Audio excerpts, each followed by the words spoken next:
unlock the power of programmatic voice communication, and revolutionize how your applications connect with the world.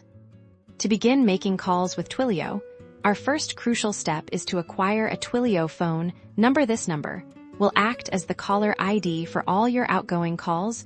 You can easily do this through your Twilio console, selecting a number that best suits your needs. Next, we need to understand the core components for triggering a call.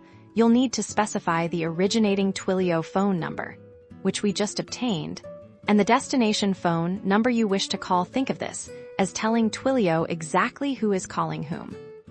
Once the to and from numbers are set, Twilio needs instructions on what to do when the call is connected. This is where TwiML, Twilio's XML-based markup language, comes in. You'll define TwiML verbs to dictate the call's behavior, such as greeting the recipient with a message or playing an audio file. To initiate the call programmatically, you'll use Twilio's REST API. This involves sending a request to Twilio's servers, detailing your originating number, the destination number, and the URL of your TwiML instructions. This is the digital handshake that gets the call flowing. After the API request is successfully processed, Twilio will connect the call to the destination number. The recipient will see your Twilio number as the caller ID, and upon answering, will hear the audio or follow the instructions defined in your TwiML. It's that seamless integration of code and voice.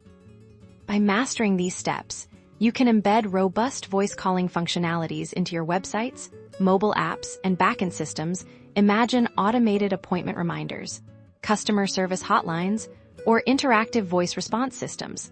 The possibilities for enhancing communication are truly limitless with Twilio's programmable voice.